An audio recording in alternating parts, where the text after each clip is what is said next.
Have you ever caught yourself procrastinating on something important?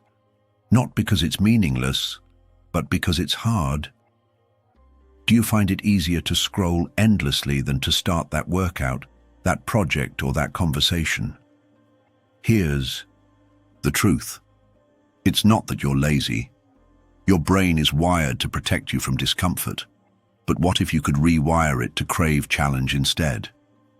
If you're looking to break free from avoidance and use your mind as a tool for resilience, discipline, and personal growth, you're in the right place. This video will show you how Stoic philosophy and neuroscience come together to help you not only face difficult tasks, but seek them out. Before we dive in, make sure to subscribe. If you're serious about mastering your mindset, you'll want to stick around for more insights like this. 1. Why difficulty is a gift, even if it doesn't feel like it. Difficulty on the surface feels like the enemy.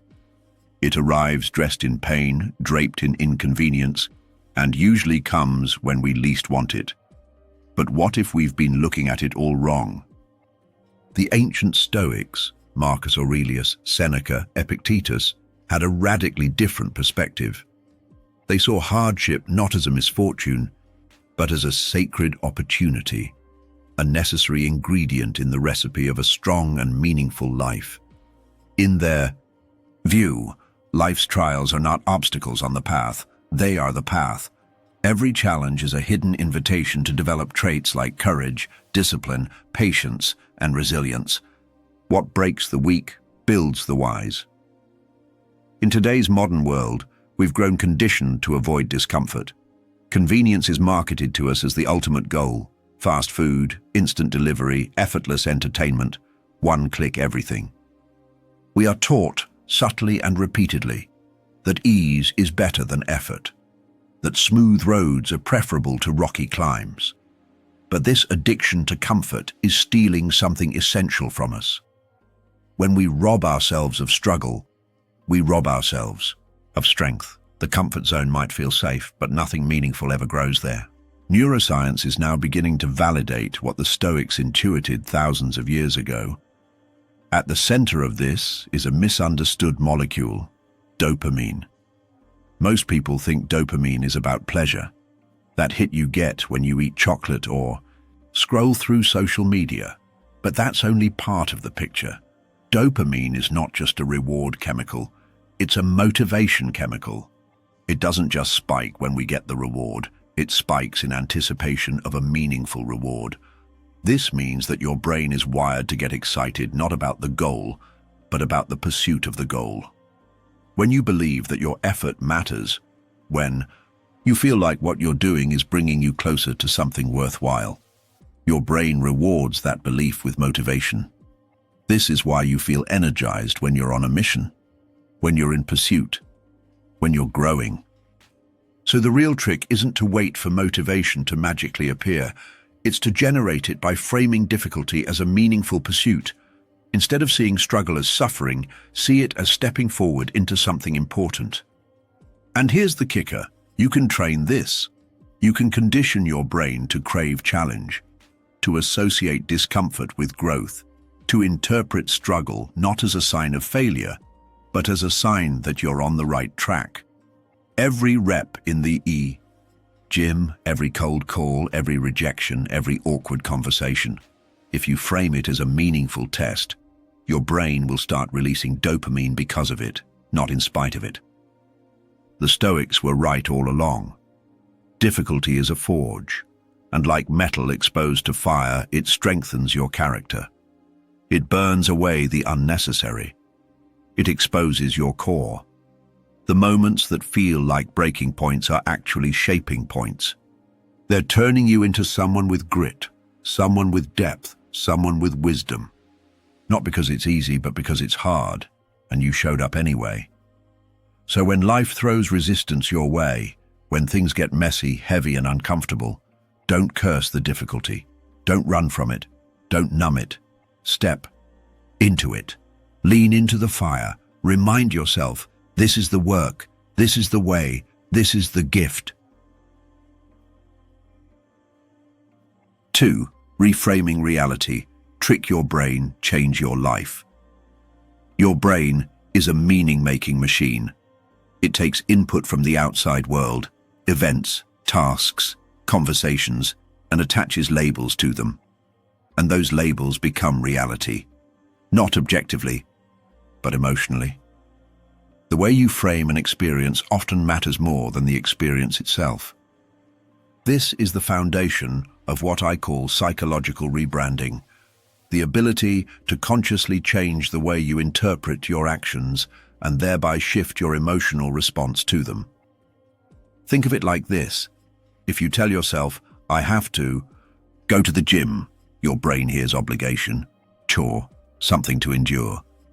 But if you say, I'm about to engage in my strength-building ritual, your brain hears purpose, mission, identity, same activity, different label, and a completely different emotional experience. This isn't semantics, it's neuroscience. Studies in cognitive behavioral therapy show that our internal dialogue directly shapes our behavior and motivation. Language is powerful because it programs perception. The words we use, especially the ones we whisper to ourselves, act as signals to the brain. Stressful project becomes chance to level up. Exhausting commute becomes mental training time. Boring meeting becomes focus endurance test. Each reframe sends a different signal to your brain about how to respond. One triggers resistance, the other triggers engagement. And here's the secret. You don't have to believe the new frame immediately. You just have to use it consistently.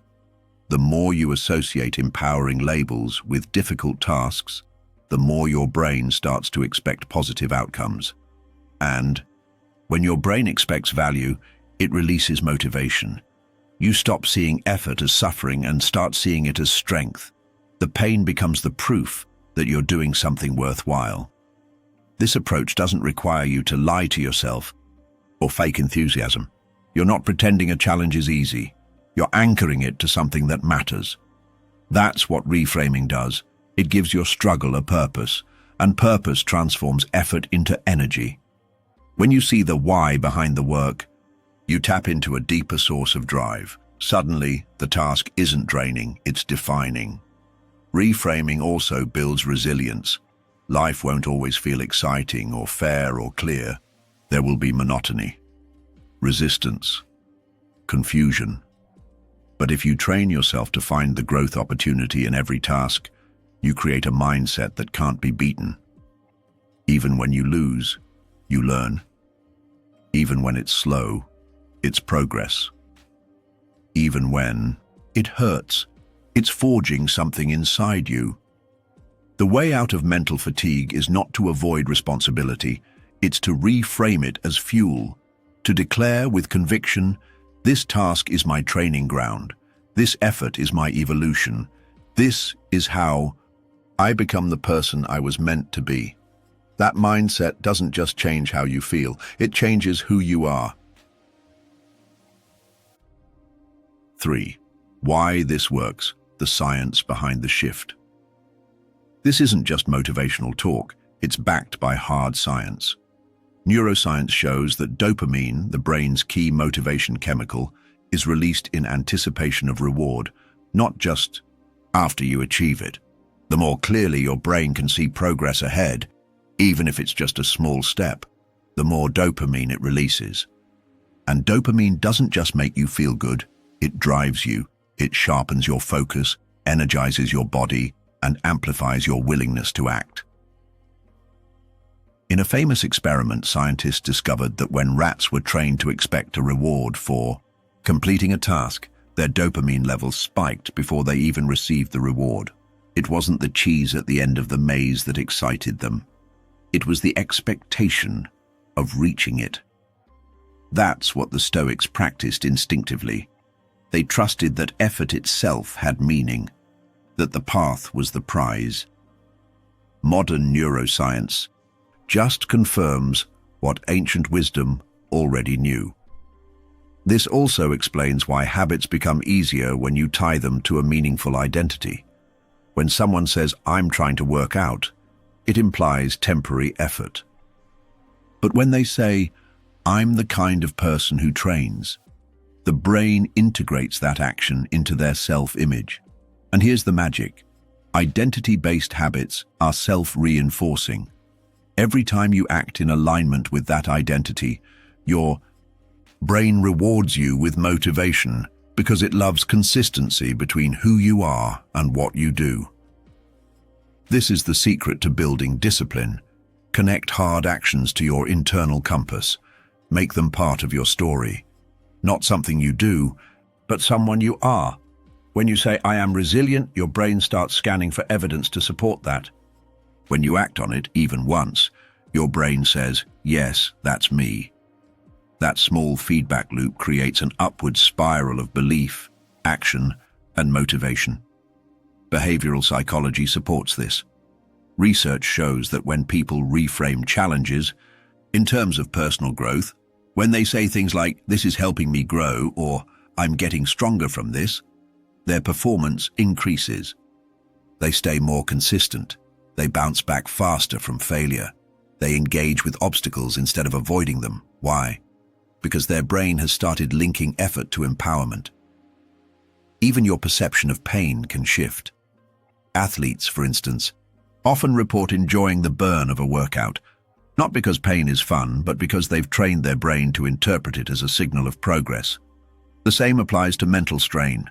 Studying, working, enduring, all of it can be tied to growth if you make that association consciously. In short, this works because the brain is not static. It adapts to how you train it.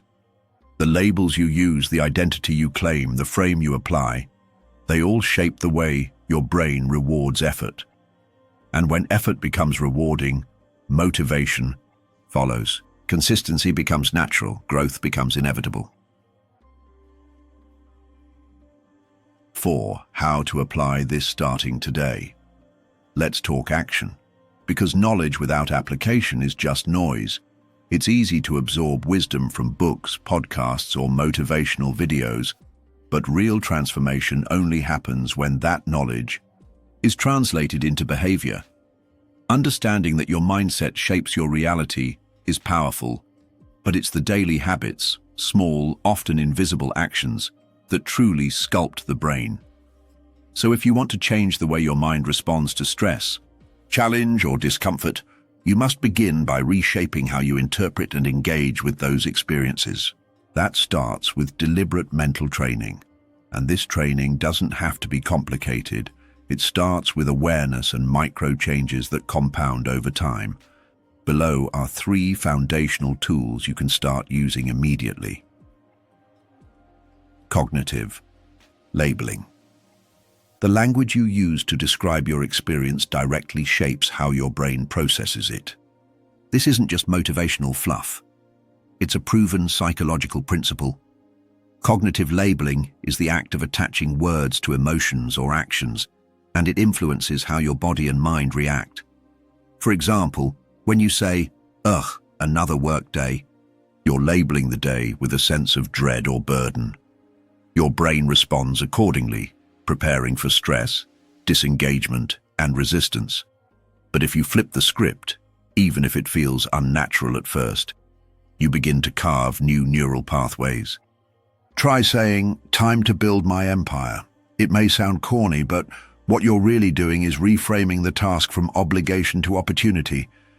You're sending a signal to your brain that effort is meaningful. Similarly, replace "I have to write" with "I'm refining my message to the world." This slight shift turns writing from a chore into a mission. This isn't about lying to yourself. It's about choosing empowering narratives over disempowering ones.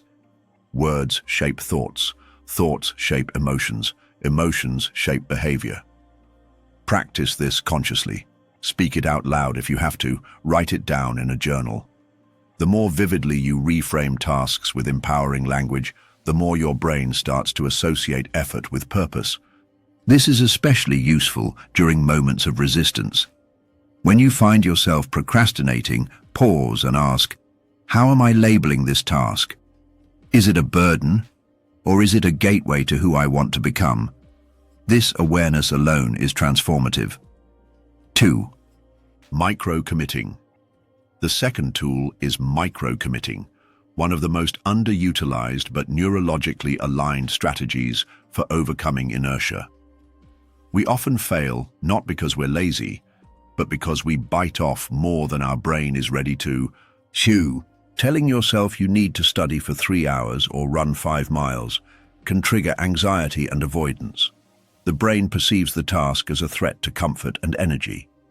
But if you shrink the goal to something nearly effortless, like 5 minutes of reading or 1 paragraph of writing, you bypass that resistance. Why? Because dopamine, the motivation neurotransmitter, is more responsive to progress than to outcomes. It thrives on forward movement, not giant leaps. Start small. Tell yourself, I'll just study for 5 minutes. Most of the time, once you begin, momentum builds naturally. That's the magic of micro-committing. The act of starting changes your internal chemistry. You switch from a passive state to an active one. And once you're in motion, continuing becomes easier. This also builds self-trust. Every time you follow through on a micro-commitment, you prove to yourself that you're capable. That self-trust accumulates. Over time, you'll no longer need to rely on bursts of motivation because your identity has shifted. You've become someone who shows up, no matter how small the step. 3. Routine integration. Rewiring the brain takes repetition. Reframing and micro-committing aren't one-off hacks, they're practices. You need to integrate them into your daily routine until they become automatic. This is where the real discipline comes in. Put reminders in your phone that say things like, speak power into your work, or start with 5 minutes. Journal your efforts at the end of the day. Write down what you reframed, how you started small, and what the result was. These reflections create a feedback loop that reinforces your new habits. Talk about this with others. Share the mindset with your friends, your partner, your community. Speaking about it out loud makes it more real. It's like weightlifting for the brain. The more you lift, the stronger you get.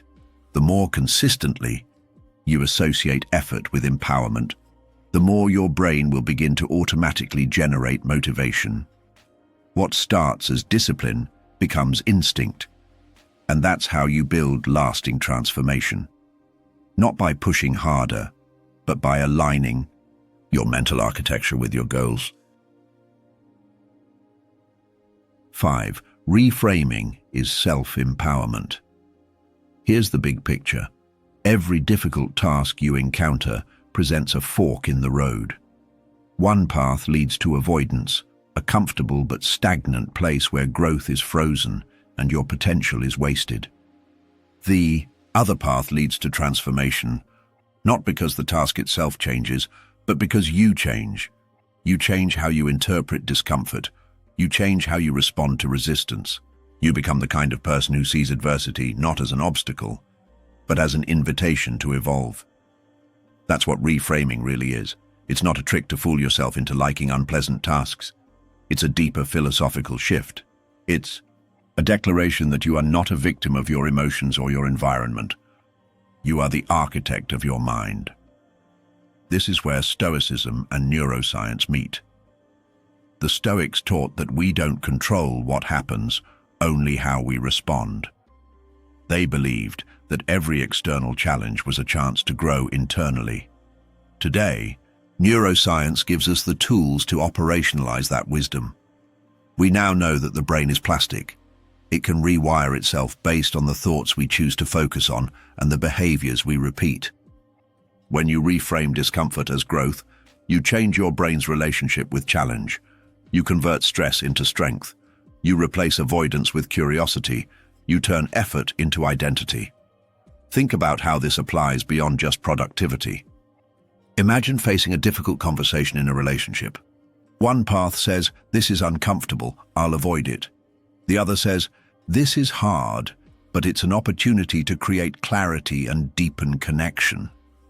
One path leads to emotional avoidance. The other leads to personal and relational growth. Reframing gives you the power to choose the second path. It doesn't eliminate the discomfort, but it transforms it into something meaningful. Or consider academic pressure. When exams or deadlines approach, many feel overwhelmed, trapped in a cycle of anxiety and procrastination. But what if you reframed the pressure? What if you told yourself, this is where I get stronger. This is the crucible that sharpens my focus and reveals what I'm made of. Again, it's not about lying to yourself, it's about shifting perspective. When you reframe challenge as training, you engage with life differently. You stop fearing difficulty and start seeking it, not masochistically but mindfully. This mindset can even help you navigate existential doubt. When life feels directionless or chaotic, the instinct may be to numb out, to distract yourself, to wait for clarity. But what if you reframed that sense of confusion as the beginning of transformation? What if uncertainty was not a void, but a canvas? Reframing allows you to see possibility where others see threat. It trains your mind to be the author, not the audience. This isn't about toxic positivity. You're not pretending everything is fine. You're acknowledging reality and choosing a response that empowers you. That's true resilience, and it's built, not born. Every time you choose to reframe a challenge, to see it as fuel instead of fire, you strengthen the neural pathways that support growth-oriented thinking. Eventually, it becomes your default mode. The beauty of this is that it's scalable. You don't need to overhaul your entire life overnight. Start with one task, one moment, one thought. Reframe it, label it with power, break it into something manageable. Act on it, reflect on the result, then repeat. Day after day, you'll notice a shift, not just in your productivity, but in your identity. You'll stop asking, "Can I do this?" and start saying, "This is who I am." That's what reframing ultimately offers, a new identity built on purpose, not fear. Reframing isn't a trick. It's a philosophy. It's the decision to take control of your inner world. It's a discipline that turns struggle into strength, discomfort into direction, and uncertainty into opportunity. The Stoics gave us the wisdom. Neuroscience gives us the method. You now have both. The rest is action. What will you reframe today? So here's your challenge. Pick one task you've been avoiding and rename it, reframe it. Watch how that one shift changes your relationship with it. Comment below, what task are you going to reframe today? If this video sparked something in you, hit that like button, subscribe, and turn on notifications. We've only scratched the surface of what your mind is capable of. Until next time, remember, hardship isn't the enemy. It's the invitation. You're not here to escape difficulty. You're here to rise through it.